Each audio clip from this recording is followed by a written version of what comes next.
그 후에 예수께서 디베랴 바다에서 또 제자들에게 자기를 나타내신 일이 이러하니라. 디모라는 도마와 갈릴리 가나 사람 나다나엘과 세베대의 아들들과 또 다른 제자들이 함께 있더니 시몬 베드로가 나는 물고기 잡으러 가노라 하며 저희가 우리도 함께 가겠다 하고 나가서 배에 올랐으나 이 밤에 아무것도 잡지 못하였더니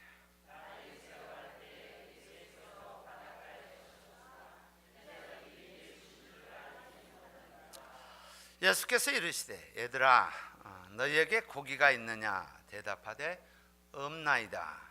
가라사대 그물을 배 오른편에 던지라 그리하면 얻으리라 하신대 이에 던졌더니 고기가 많아 그물을 들 수 없더라. 아멘. 우리 첫 슬라이드를 한번 보여주십시오. 이 말씀을 준비를 하면서 베드로가 고기를 잡으러 갔는데 고기를 못 잡았어요. 여기는 빈 배입니다. 생을 살아가면서 목적을 가지고 살아가는데 그것을 이루지 못하고 텅 비어 있는 상태, 아무것도 없는 상태.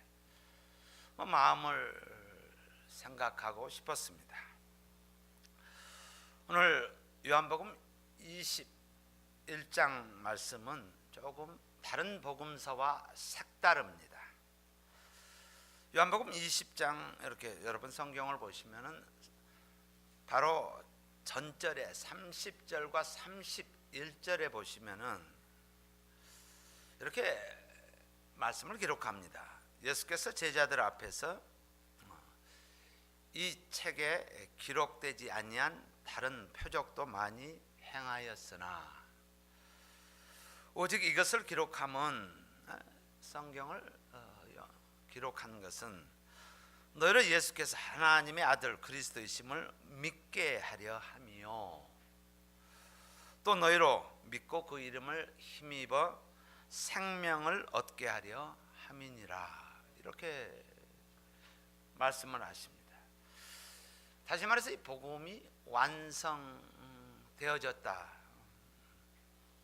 그리고 이것이 말의 기록을 보면은 이것이 끝이 나야 하는 그런 상황입니다. 마태복음도 마찬가지고 또 다른 복음서에서도 지상 명령으로 복음서가 끝이 납니다. 근데 오늘 21장을 보면 마치 우리 책을 보면은 인덱스가 있거나 또 부록이 있는 것처럼 이렇게 붙어 있습니다. 오로지 요한복음 21장에 베드로의 모습을 이렇게 딱 붙여놨습니다. 여기 보면 베드로가 실패한 모습입니다. 그리고 예수님께서 실패한 낙심된 베드로를 향해서 회복시켜주는 그런 21장의 말씀입니다. 이런 생각을 해봐요, 여러분. 왜 21장을 기록하셨을까라는 거예요. 왜 이거를 남겨놓으셨을까? 그러면서 사명받은 베드로가 사람 낚는 어부가 되라라고 했는데 왜 갑자기 물고기 잡으러 갔을까? 3년 동안 예수님과 함께 있었던 그가 왜 그랬을까라는 생각을 해봐요. 믿음 생활을 하다 보면 10년, 20년, 30년, 아니 한 50년, 어떤 사람은 한 60년 사명을 받고 섬기다가 어떤 이유에든지 다 그만두고 고기 잡으러 가는 그런 모습을 보게 됩니다. 왜 잡으러 갔을까? 이런 성서학자들은 두 가지 모습으로 해석을 합니다. 아마 여러분들 21장 설교는 많이 들으셨습니다. 첫 번째 해석은 왜 그가 갔을까? 이렇게 생각할 거예요. 수제자로서 가장 대표된 자로서 3년 동안 예수님과 함께 했어요. 동행했어요. 근데 십자가의 사건 앞에서 3번을 부인하잖아요. 수치스럽죠, 그렇죠? 종들한테도 그렇고 여종한테도 그렇고 나 모른다. I don't know him. 예수님을 그렇게 믿어왔던 내 삶 가운데서 어려움이 닥칠 때 또는 내 프라이드가 손상이 되거나 또 내 생명의 위험이 있을 때 I don't know you. 나 당신 몰라. 이렇게 하는 모습이야. 또 창피도 하고요. 많은 대중들 앞에서 그것도 한 번도 아니고 3번씩을 했으니 얼마나 좀 부끄럽겠어요. 또 면목도 없고요. 내가 무슨 제자야? 내가 살아온 삶이 왜 그래? 저도 믿음 생활하다 보면은 때로는 잘못에 빠져 있을 때 부끄러워요. 부끄럽다 보면 내가 자격이 있는가라는 이런 생각을 하게 돼요. 뭐 극단적인 해석은 이 말씀을 가지고 해석은 그래서 베드로는 예수님을 저버리고 세상으로 갔다 뭐 이런 식으로까지 극단적으로 해석을 합니다. 그러나 내용을 통해서는 우리가 그거를 정확하게 베드로의 심정을 알 수 있는 그런 단어는 없어요. 근데 두 번째 해석이 있습니다. 두 번째 해석은 마태복음 28장 10절에 보면은 예수님께서 이렇게 약속을 해요. 제자들에게. 이에 예수께서 이르시되 무서워 말라. 부활하신다며 가서 내 형제들에게 갈릴리로 가라 하라. 거기서 나를 보리라 하시니라. 그래서 이들이 지금 디베라 바다 또는 갈릴리 바다에 갔습니다. 그것을 이야기하고 있어요. 1절에는 그걸 간 이야기를 해요. 근데 갈릴리까지 갔는데 이 바다까지 갔는데 약속의 주님이 언제 오실지를 모르는 거예요. 언제 오실래나 뭐 내일 오실래나 아니면은 뭐 다음 날 오실래나 몰라요. 그래서 몇 명이 갔냐면 2절에 보면은 베드로가 나오고 디드모라는 도마 나오고 갈릴리 가나 사람 나다나엘 나오고 세베대의 2 아들 나오고 또 다른 제자 2이 있다. 토탈 7명의 제자들이에요. 거기서 갔는데 이건 뭐 기다리는데 먹고 살 게 있어야죠. 그래서 그들이 언제 오실 줄 몰라서 그냥 모의 도식하는 뭐 그런 거보다는 뭐라도 해서 베드로가 나 고기 잡을 줄 아니까 이거라도 해서 수고해서 먹고 살면 좀 어떨까라는 뭐 이런 식으로 해석하는 사람들도 있어요. 뭐 그렇다고 해서 뭐 정확한 것은 알 수가 없습니다.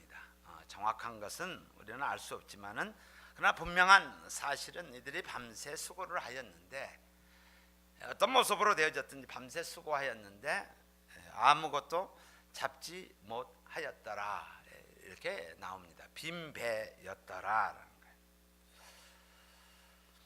그런 베드로에게 예수님께서 낙심 가운데 있을 때 내가 예전에는 안 그랬는데 고기 한 마리 못 잡았네. 그런 낙심 가운데 물론 뭐 복잡했겠죠. 3번 부인하고 뭐 믿는다고 하지만은 하지 말라는 거 하다 보면은 낙심도 되고 실망도 되고 내 인생 이게 뭔가라는 마음도 들었는데 그때 예수님께서 찾아오셔서 회복시켜주는 말씀입니다. 6절의 말씀은 드라마틱 체인지 되어지는 말씀입니다. 가라사대 그물을 배 오른편에 던지라 라고 말씀하십니다. 그리하면 얻으리라 하신데 이렇게 말씀을 해주십니다. 그 다음 단어는 우리의 선택입니다. I know 나 갈릴리 바다 나 잘 알아요. 안 던질 수도 있어요. 뭐 저녁내 했는데요. 뭐 안 던질 수도 있지만은 베드로는 이에 던지더니 이렇게 나옵니다. 아주 한 단어입니다. Therefore, throw the net. 그물을 던졌다. 그랬더니 결과가 고기가 많아 그물을 틀을 수 없을 정도로 만선이 되었다. 이렇게 나옵니다. 오늘 말씀의 핵심은 배 오른편에 던지라라고 예수님께서 말씀해 주십니다.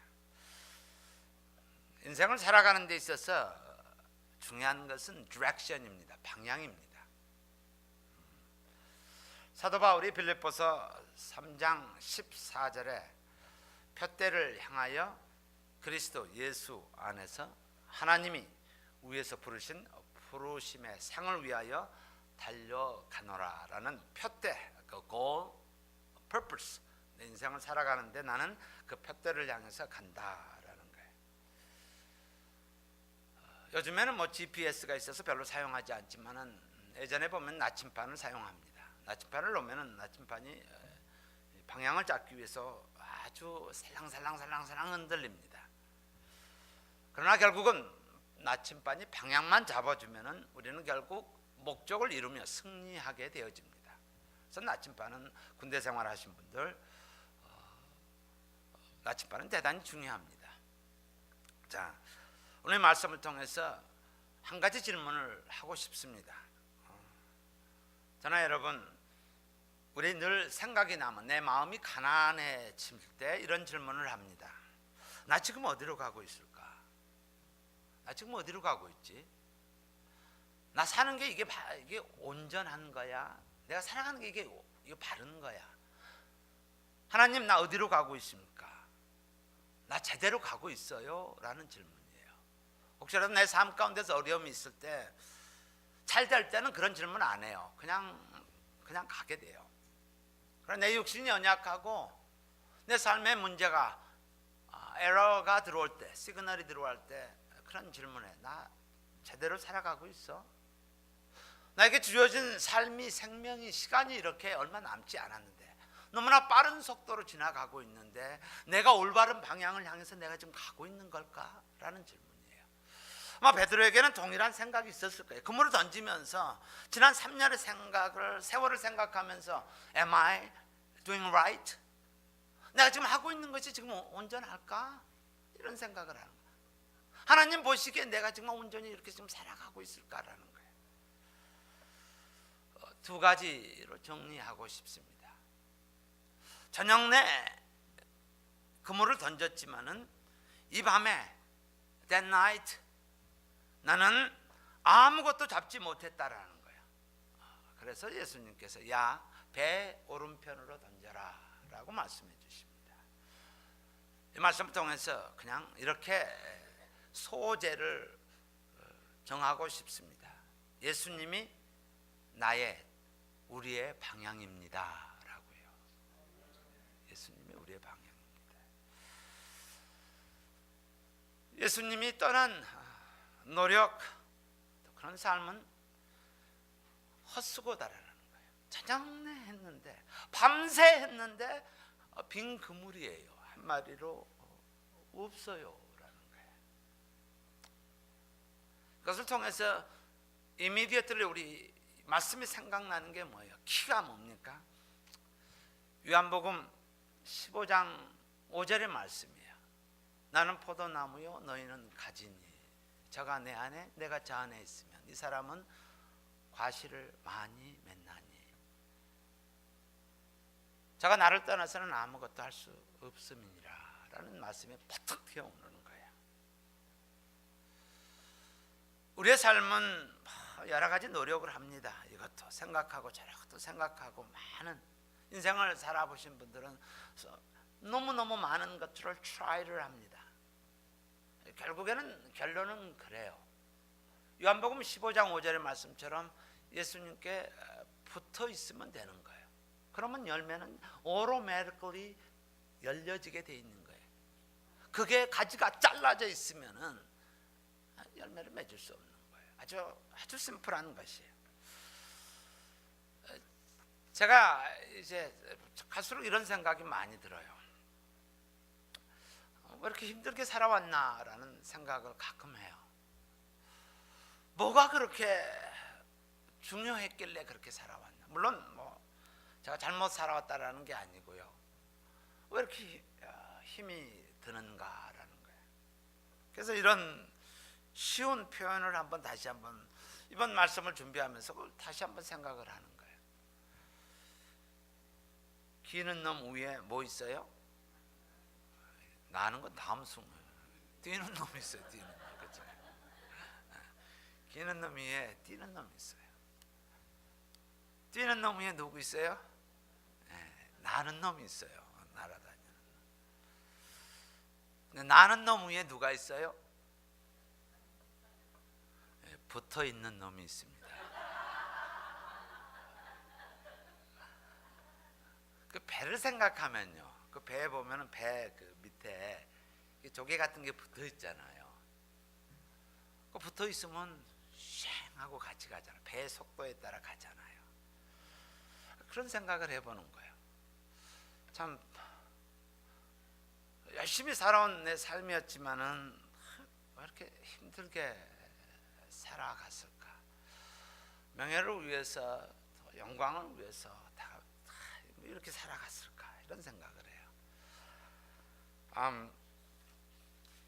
신앙생활 또는 믿음 생활, 성공과 실패의 차이가 어디 있을까? 어디 있을 것 같아? 내 믿음 생활에, 내 하나님을 믿는 신앙생활의 실패와 성공의 차이는 어디 있을까? 얼마만큼 될까? 배폭의 차이입니다. 배폭의 차이입니다. 이 말은 작은 차이라는 거예요. 베드로가 던졌던 것은 왼쪽이에요. 예수님께서 오른쪽에 던지라 그러는 거예요. 차이는 큰 차이가 아니고 배폭의 차이예요. 다시 말해서 나의 삶에, 또 여러분의 삶에 예수님이 있고 없고의 차이입니다. 베드로가 예수님을 떠나 아무리 밤새도록 힘써서 애써서 수고하였지만은 빈 배였더라라는 거예요. 아무리 왼쪽에다가 수십 번 수백 번을 던져도 없는 거예요. 배폭의 차이라는 사실이에요. 우리는 저 역시 알면서 불순종할 때가 참 많아요. 우리 모두는 그래요. 내가 살아있기 때문에 우리는 그런 경우들이 많이 있습니다. 예배에 우리 같이 이렇게 참여합니다. 찬양도 하고 또 가슴에 있는 것을 끄집어내 성령의 도움으로 입술을 내서 기도도 하고요. 또 살아계신 이 말씀도 듣기도 하고요. 우리 예배 참여합니다. 근데 예수님이 있느냐 없느냐는 빈 배냐 만선이냐의 차이입니다. 같은 자리에 예배를 드려도 예수님이 있으십니까? 라는 거예요. 우리 교회 오면은 한 주를 살아가면서 하나님께서 나의 주인 되심을 고백하는 그러한 고백을 하는 물질을 드립니다. 이것을 헌금이라고 표현합니다. 그 물질에 예수님이 있고 없고는 커다란 차이입니다. 예수님이 계시면은 오병이어처럼 자그만 것일지라도 하나님께서, 과부의 동점 두 입을지라도 하나님께서 그것을 귀히 여기시고 그것을 사용하십니다. 무한대의 하나님께서 내가 1불을 드렸던 만불을 드렸던 doesn't matter입니다. 하나님은 무한대이기 때문에 $1 플러스 무한대, 100불 플러스 무한대, 별 차이 없습니다. 하나님의 능력은. 또 섬김도 마찬가지예요. 봉사도 마찬가지예요. 내가 섬기면서 봉사하면서 예수님이 있고 없고는 huge different 합니다. 이것을 배폭의 사이즈라고 표현합니다. 배폭의 차이는 우리 눈에 보기에는 예수님이 있고 없고는 별 차이 없는 것 같지만 커다란 차이를 가져옵니다. 모세를 들어 사용하실 때 잊지 못하는 것 하나가 있습니다. 모세야 너 가진 거 뭐 있냐라고 하나님께 물습니다. 하나님 저 지팡이에요. 그래. 모세가 순종하며 나가는 그 여정의 길에 그가 들고 있는 것은 지팡이에 지팡이. 하나님이 함께한 지팡이냐 아니면 그냥 모세가 들고 다니는 지팡이인가? 이것은 배폭의 차이와 비슷합니다. 커다란 차이를 가져옵니다. 자식도 마찬가지예요. 배폭의 차이라는 것은 내 자식이냐 하나님의 자식이냐.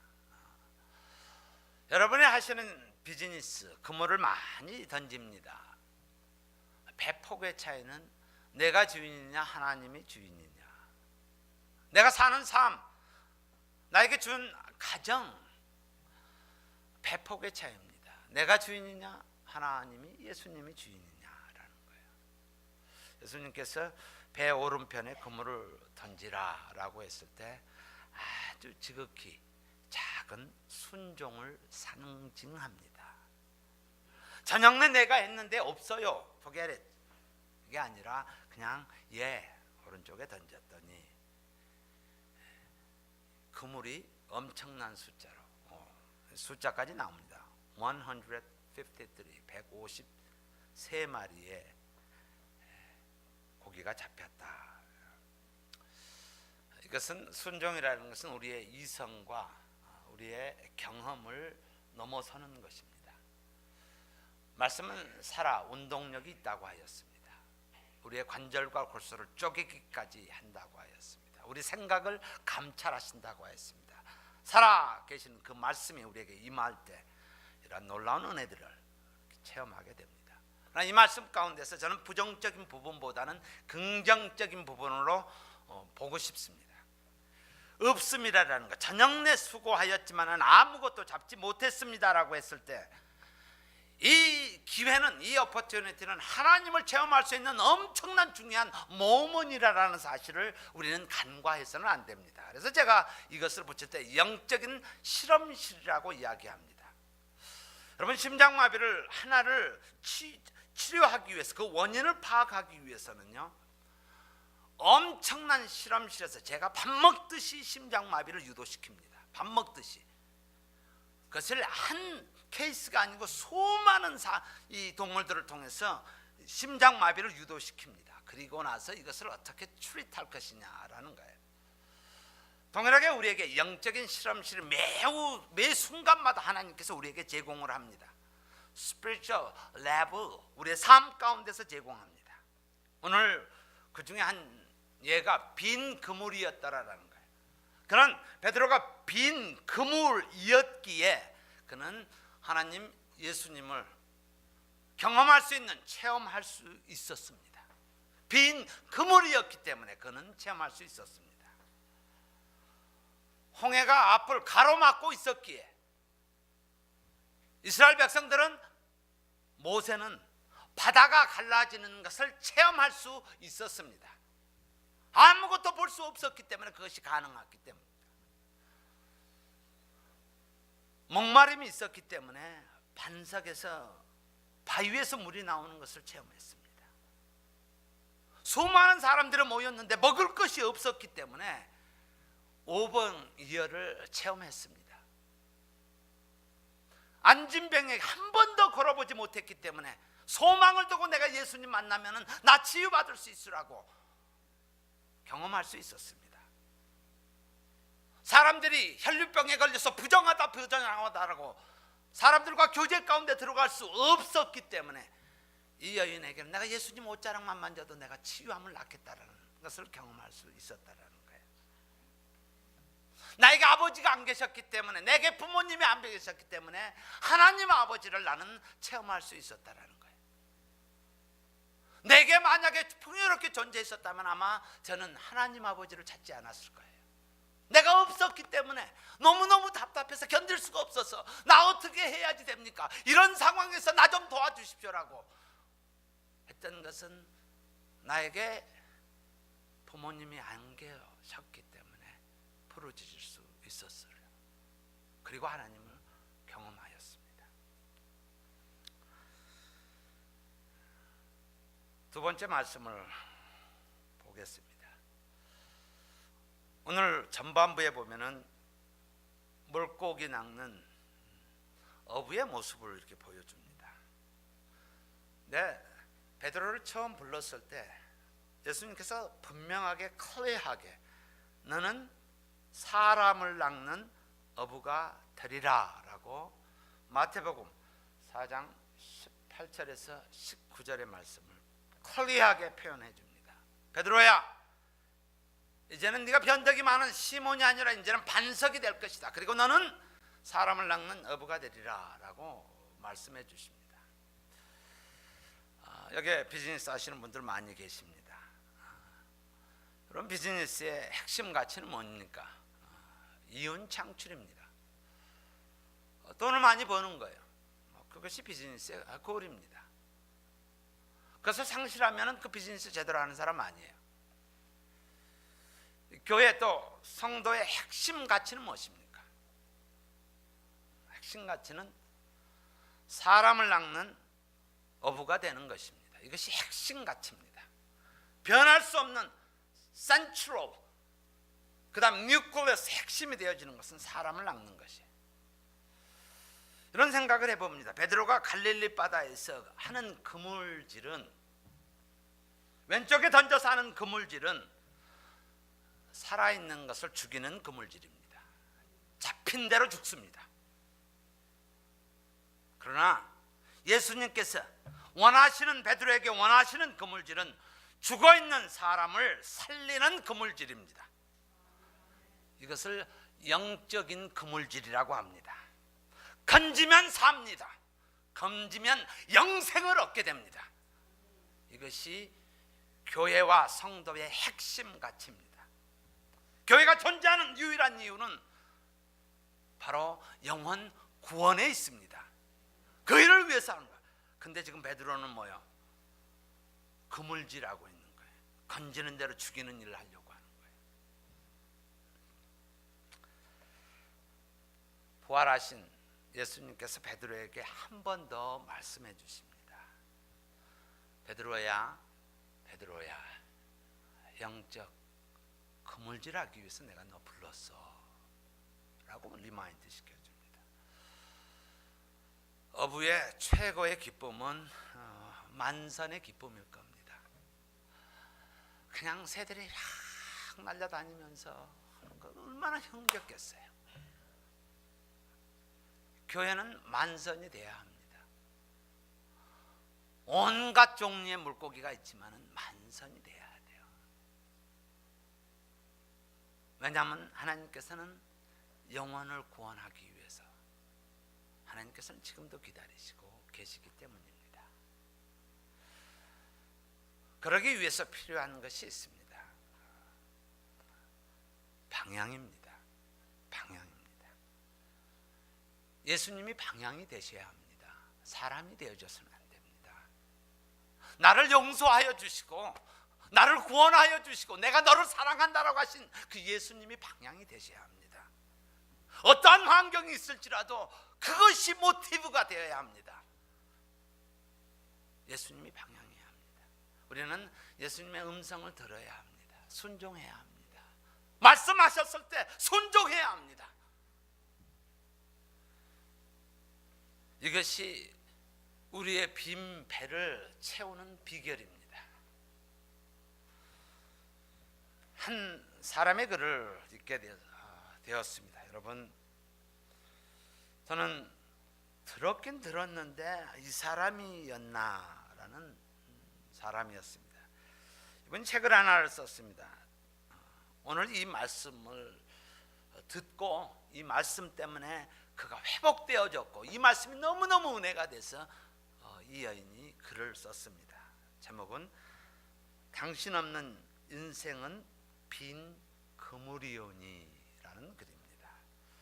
이 사람이 오혜령이라는 극작가요 방송인이며 배우라는 분입니다. 제가 예전에 어렸을 때요 60년도 70년도 여러분 뭐 다 들어보셨죠? 별이 빛나는 밤에, 그렇죠? 밤 11시에 이렇게 하는 프로그램입니다. 그 라디오에 귀를 기울이고 제가 그 사춘기 때 그 시간이 참 좋았습니다. 근데 그 프로그램에 PD였다고 합니다. DJ였다고 합니다. 그 당시 한참 잘 나갔습니다. 그렇죠? 뭐 모두 다 듣고 싶고 해서 좋았습니다. 어느 날 몸이 좀 이상해서 병원에 갔습니다. 가서 봤더니 이 사람의 라이프 체인징 스토리입니다.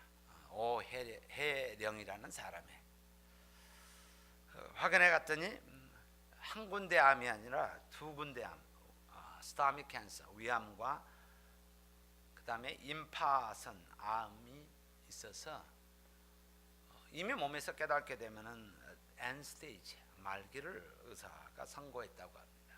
그러면서 당신은 한 3달 정도밖에 못 삽니다 라고 말했다고 합니다. 하루아침에 떨어지는 사형 선고였습니다. 얼마나 절망했는지, 그에게 죽음이라는 것이 나에게 몰려오고 있다는 것, 에브리데이에 카운팅을 하고 있다는 사실에 충격을 받게 됩니다. 그리고 달력을, 이렇게 큰 달력이 있죠. 달력 하나하나를 쥐어가면서 1, 2, 내 삶은 3달 중에서 하나 빠지고 또 빠지고 또 빠지고 빨간 줄로 달력을 세면서 가게 되었습니다.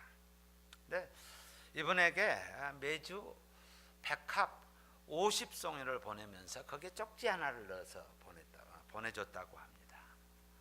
희망을 버리지 마십시오 하면서 그 부활의 메시지인 백합을 보냈다고 합니다. 그러나 매일 하나씩 지워져 가는데 3달까지, 마지막까지 X를 했는데 그날도 동일하게 꽃이 딜리버리 되어졌다고 합니다. 거기 안에 희망을 버리지 마세요 라는 글을 포함해서요. 근데 그 순간 그냥 한순간에 머리를 팍 치면서 이 오혜령이라는 작가가 백합에 쓰러지는, 누군가 확 당기는 그런 감을 갖고 쓰러졌습니다. 그는 이렇게 생각을 하였다고 합니다. 죽음의 한 복판까지 찾아오시는 당신은 누구이십니까? 그때부터 이 오혜령 씨는 통곡하며 회개를 시작했다고 합니다. 지난 세월을 지나면서 지은 죄가 얼마나 많은지, 그래서 눈물로 기도를 시작을 하나님께서 하게 하였다 합니다. 하루 이틀, 사흘, 나흘, 일주일, 한 달, 아니 2달, half year, 반년을 회개하면서 눈물을 흘렸다고 합니다. 6개월이 지나면 예정에 3개월인데 6개월 동안 회개의 기간을 하나님께서 허락하시더니 갑자기 오한이 막 떨리더니 이제는 이제 마지막 날이군요 하나님 하고 이불을 딱 다 뒤집어 쓰고 있었는데 바로 the moment 하나님의 터칭이 일어났습니다. 이제 죽음의 시간이 왔구나. 너무나 추워서 이불을 잡아 당겨서, 그런데 놀라운 게 겨드랑이에 이렇게 잡혔던 암덩어리가 만져지지를 않는다는 거예요. Suddenly disappear. 어깨에 있었던 복숭아 덩이만 했던 그 멍울이 suddenly disappear. End-stage cancer는 이 복수가 찹니다. 갑자기 찾아온 그 복수도 suddenly disappear. 사라지게 됐다. 주님이 치료해 주신 것입니다. 주님이 절망의 디베라에서 빈 그물을 던져 올린 오혜령 씨를 만나 주셨기 때문입니다. 그리고 그는 그 후로부터 새로운 인생길을 걸어갔다고 합니다. 이제 더 이상 나 자신의 이름을 대고 나 자신을 위한 삶이 아니라 이제 나의 남은 여생 주님의 영광을 위해서 살기를 원합니다 라는 고백을 하겠답니다. 그래서 그는 경기도 어느 작은 마을에 가서 버림받은 노인들을 위해서 평화의 집을 마련하고 그들을 섬기며 봉사하며 기도하며 찬송하며 말씀을 묵상하며 저희들을 섬겼다고 합니다. 자, 바로 이것이 오해령 작가가 쓴 시입니다. 당신 없는 생애 호수에 그물을 던지고 물고기를 잡히기를 바랐던 지난 나날들은 죽은 시간이었습니다. 오 주님, 이제 당신께서 그물을 채워 주소서. 그러면 저는 비로소 살 것입니다. 인생의 가장자리에서 서 계신 부활의 주님, 당신 없이 한평생 수고해 보아야 우리 인생은 빈 그물입니다. 그래서 마지막에 날마다 호숫가에서 저희를 기다리시는 당신을 바라보게 하옵소서. 빈 그물이십니까? 예수님이 방향이십니다. 우리 삶 영적인 그물질 하였으면 합니다. 죽어있는 사람들 지금도 어디로 가는지 모르고 저 지옥불로 가고 있는지도 모르고 정처 없이 살고 있는, 그저 좋다고 살아가는 저들을 향해서 우리는 베드로야, 사람을 낚는 어부가 되라. 동일한 부르심이 저와 여러분에게 있습니다. 사람을 낚는 어부 되라. 그동안 얼마나 잡으셨습니까? 빈배입니까? 이제 this is the moment. 예수님께서 우리에게 명하십니다. 베드로야, 그물을 오른편에 던져라. 저와 여러분이 순종하는 하나님의 자녀 되기를 주의 이름으로 축원합니다. 기도하겠습니다. 하나님 아버지, 감사합니다. 우리가 살아왔던 삶, 예수님 없이 전혀 수고했던 삶을 보게 하여 주셔서 감사합니다.